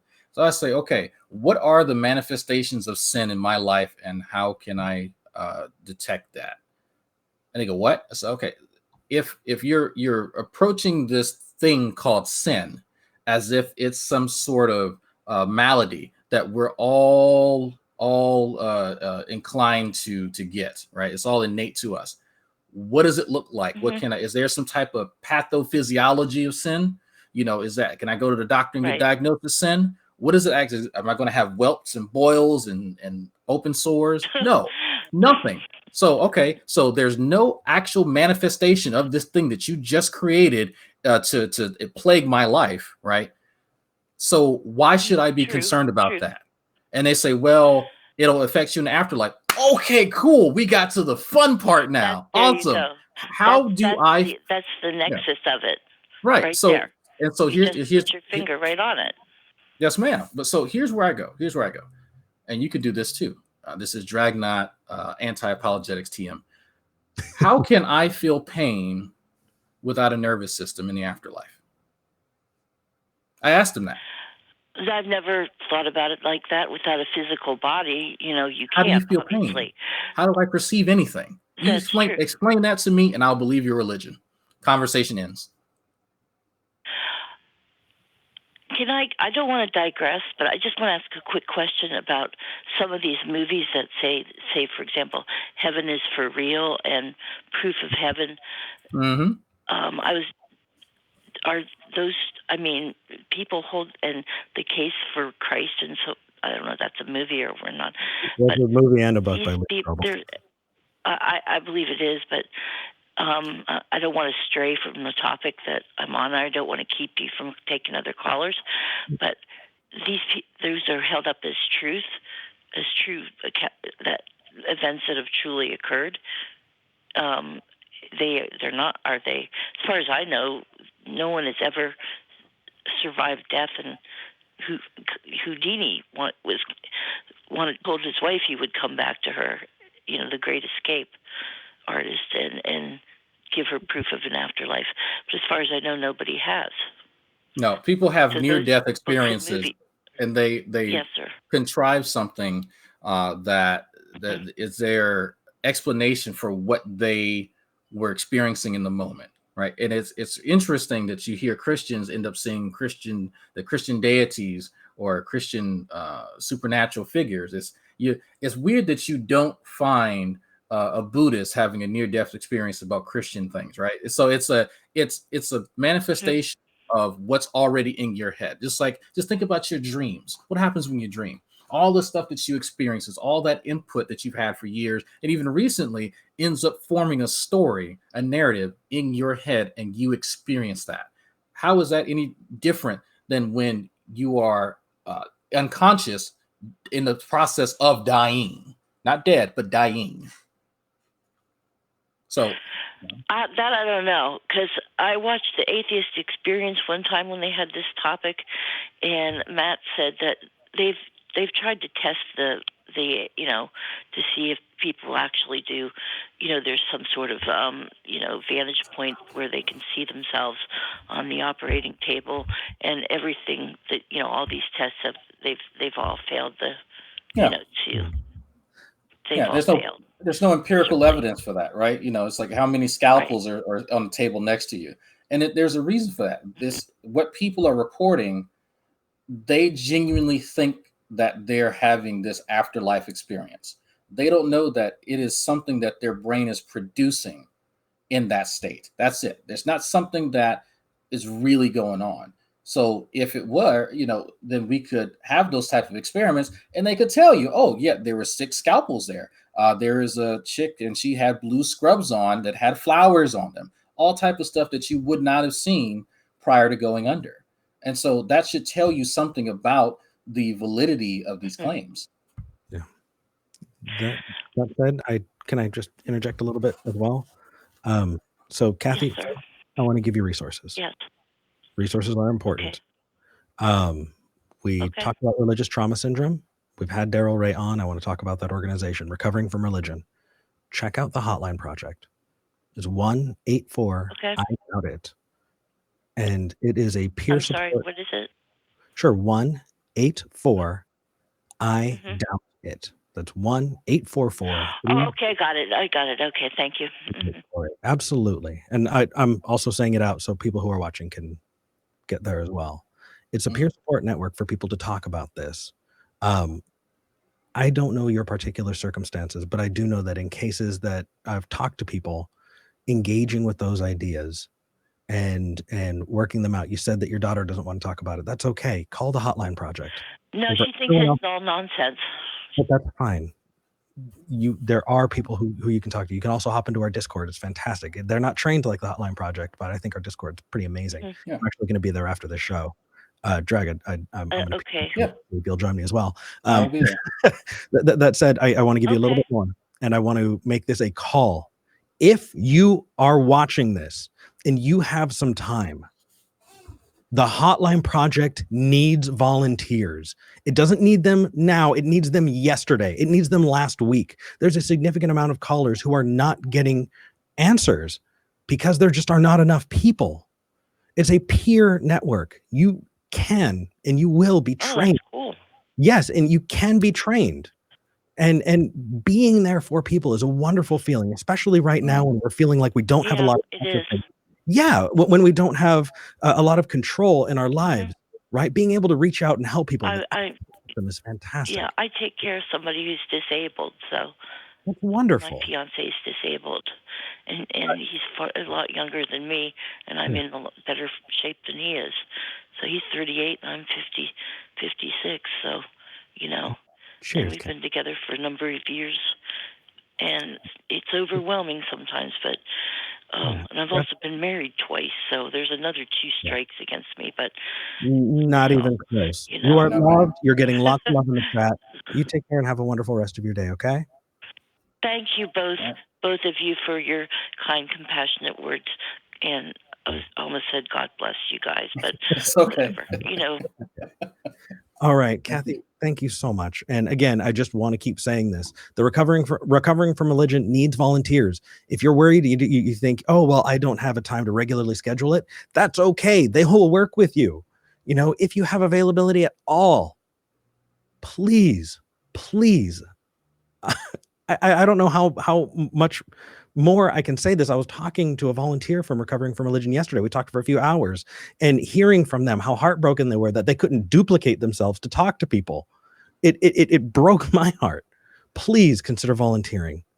They're there, they're waiting, and they need your help. Recovering from Religion. Please do, folks. And don't think that there's some magical skill that you need like this. It's just I tell people what my experience is and what helped me. That's it. It's my understanding that Kamal, a caller to this show and AXP and many others, he has found a lot of reprieve just talking to me, and I didn't even realize it until he actually told me that it's helped him recover from some really serious trauma dealing with religion. And so I didn't think that my advice had helped him that much, but it's good to hear that. So if you people don't realize what you have to offer another person can mean way more to them than it ever will to you. So it starts there. Even if you think that you're going to be terrible at it, as Eric just said, people are going to help you get to that level so that it is effective, at least somewhat, right? Because you have to start somewhere. And honestly, we called it. Well, I called it popping the cork. When someone would call in, and I was call screening for the atheist experience originally, because there are a lot of atheists who never talk to another atheist in their life, and when you get the opportunity, it's just boom. You want to share your world. Yeah. And being there just to listen is incredible, and it's an incredibly important thing that we can do for each other. Really quickly, I saw someone in the live chat that said, "I don't have the time. I don't have the money. I'm so sorry." Don't be. That's what we're here for. We're here to help mobilize and give people, resources when we can. And for those people who can help, we want to help direct them to where they can, put that effort to good work. That said, we're happy you're here, and don't ever apologize for that. We're just glad you made it. Yeah. One other thing, as far as that subject is concerned, X-Cult Baby, I see you in the chat. Uh-oh. We love you. We're thinking about you. and I want you to be on Talk Heathen. So we need to figure out how to get you here because we care about you, Rudy. And we're sending you hugs. And I'm seeing you in the chat. Also, as a quick little aside, the Houdini thing I think is going to get called out in the comments if we don't at least somewhat address it. The comment that Houdini said, "I'll see you again." I believe, at least it was a story that I heard, was that Houdini agreed on a code with his wife so that spiritualists who he made he took a lot of time debunking spiritualists who were taking advantage of people who had lost someone dear to them, right? So they'd say, "Oh, your child died. I'm in touch with them on the other end. If you give me enough money that I can put you in touch with them." They're preying on the tragedy of these losses. And Houdini did a lot to help with that. And he was worried that spiritualists would go to his wife after he died and say, "I'm in touch with your husband." And so they agreed on a code word. And if that spiritualist didn't have that code word, then you could confidently say that they're full of shit. I don't know if that's true, but it's a really good story.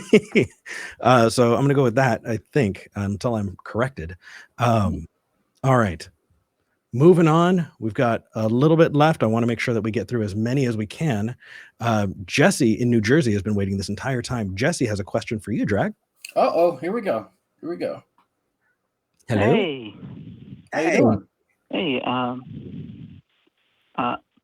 First, I wanted to say that I really empathize with Kathy. I was diagnosed with depression at 10 years old, so I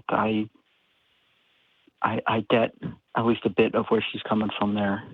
Mm-hmm. And that is never easy. No. So my question for you, Drag, there's a bit of backstory to it. Okay. My older brother actually is recently got his PhD in plant biology. I'm sorry. And I am not a biologist.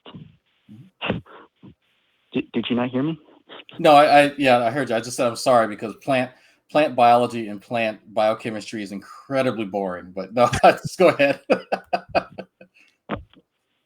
I am not a biologist. Mm-hmm. I'm not even a scientist of any kind. I'm like waving to you through my computer screen. I'm actually a blacksmith. Okay. Hey, cheers, fellow blacksmith. Yay. Okay. Anyway, go ahead. Sorry. And my brother has made a claim that I don't think is entirely true. He's basically said that my family is Jewish. I am very much not. He made the claim that somehow because groups of Ashkenazi Jews in Europe were genetically isolated, somehow Judaism became like a genetic trait. I'm not entirely sure if that's what he meant, but that's definitely what I heard. Or if somehow those people were genetically predisposed to become Jews or to believe in Judaism, which I don't think makes much sense. So, is he saying because a particular ethnic group, in this case, Ashkenazi Jews, were isolated? Judaism then developed from this fairly insular group. One particular sect of Judaism, yeah. One particular sect. Okay, so that's I don't know the exact history of Judaism. I do have a buddy who is of Ashkenazi Jewish background, and I would have to honestly defer to him. But it does sometimes happen where you have a sect of people develop their own unique cultural or religious practices, teachings, and belief, etc. That is something that does happen, and it's not unique to any group. But I am not familiar enough with that culture to say whether or not that was the genesis of it. Does that make sense? I mean, I grew up in that culture, and on my way out, I did an awful lot of research because that's what I think you should do. and I learning about other Jews that some Ashkenazi Jews don't consider to be Jews, and who don't consider Ashkenazi Jews to be Jews. Yeah, for various stupid reasons. But yeah, I'm just wondering, like, is there? So I'm not sure if no sense to me. Like if he's trying to connect like there being a genetic predisposition for a certain religious belief, is if that's what he's trying to say, then that makes no sense. But as far as who the true Jews are, it depends on how you define what that is. So if this particular genetic marker here is what we're going to call Jewish, then we simply look for people with that genetic marker. But then why is that particular one chosen for whatever that group is? Well, it's up to whoever's doing that study, right? I'm not familiar enough with population genetics to say how they determine that or why, other than looking at whoever's been in this region for hundreds of thousands of years. But I'm not familiar again with any type of religious beliefs then stemming from a particular genetic predisposition, because I think that's what you were getting at, if I'm not mistaken. To be honest, I'm not entirely sure what I'm getting at, because I'm not sure what he was saying. I would just suggest just sit down and talk to him. Just sit down and just take notes if you have to, and say, okay, can you explain this, and then show me what resources that, because if he has his PhD in plant biology, he knows how to properly research. So I would have him just sit down, over a beer or two, and have him explain it to you, and then we could sit down and chat about it. Maybe there's something that we're kind of missing from the exchange, which happens, right? Which happens when you talk about a ethnic group versus the religious trappings of that group. Sometimes they get intertwined, and sometimes unnecessarily. So it's good to sit down and try to discern what people are talking about, so you're not talking past one another.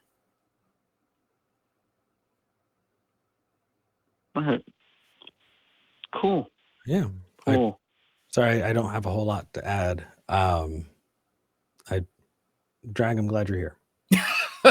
So I'm here to help. I appreciate it. Hopefully that helped. Now I've got something to look up after this. But thank you for calling in. Take care, Jesse. Yeah. Have a good one. Awesome. You too. See ya. Dude, it's been 2 hours. Has it? Yeah. Has it? Really? I know. We should move to the Discord and go talk to people. Pretty sure they got questions. You got answers. I'm super up for that. But first, let's. Well, first off, we have to thank the crew. If we can.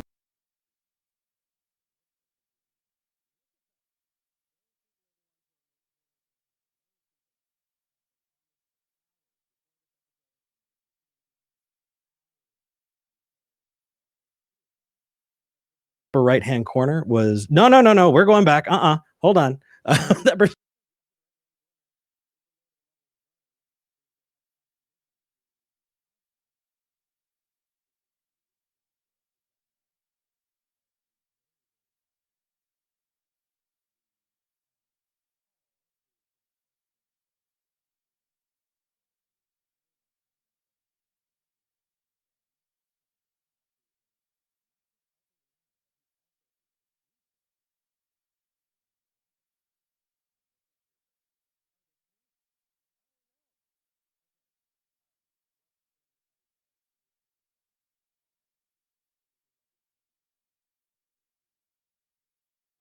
And we sincerely appreciate it.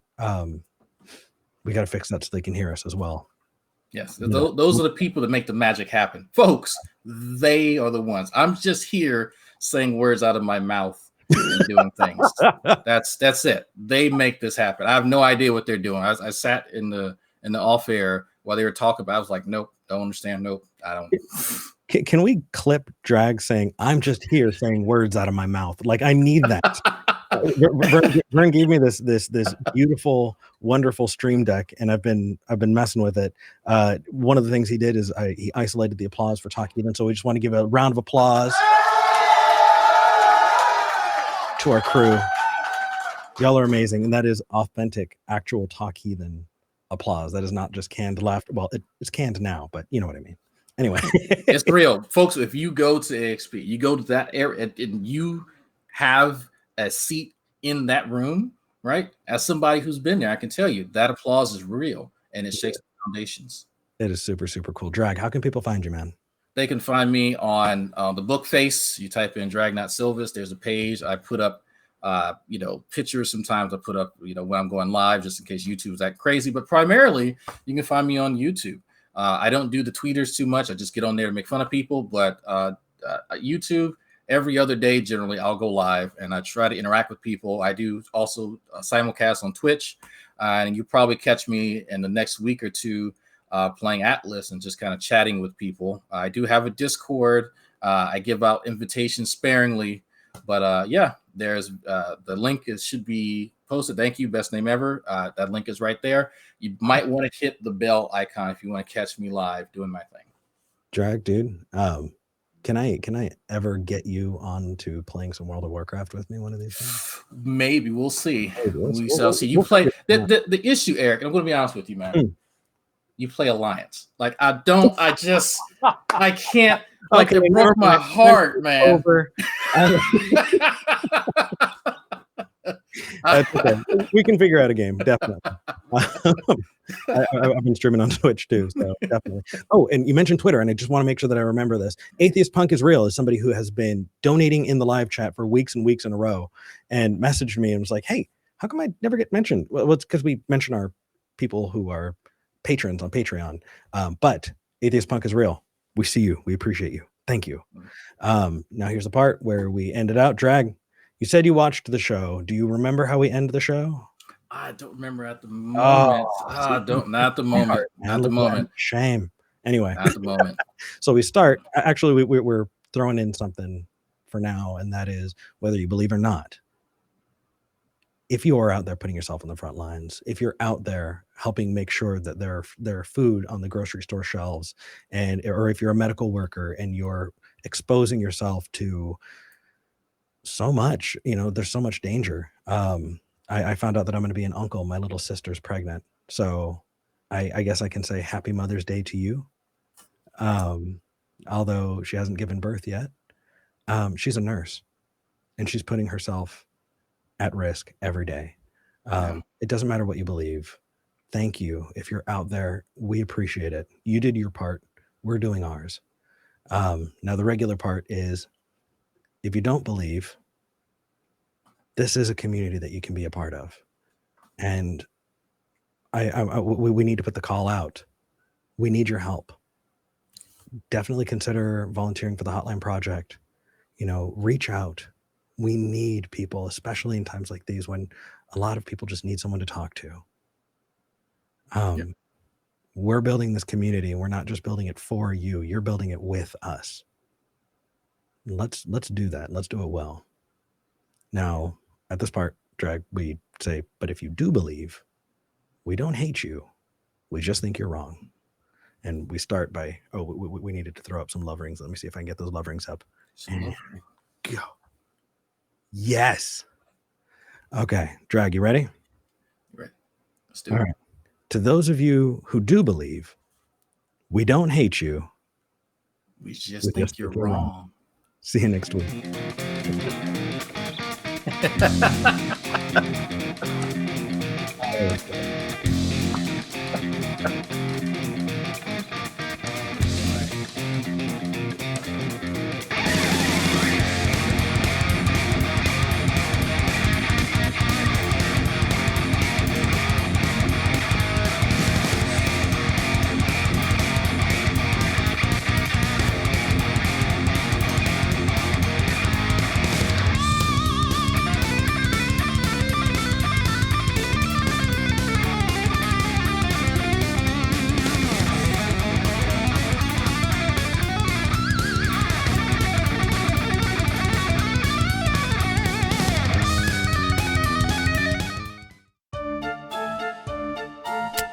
What are we doing, man?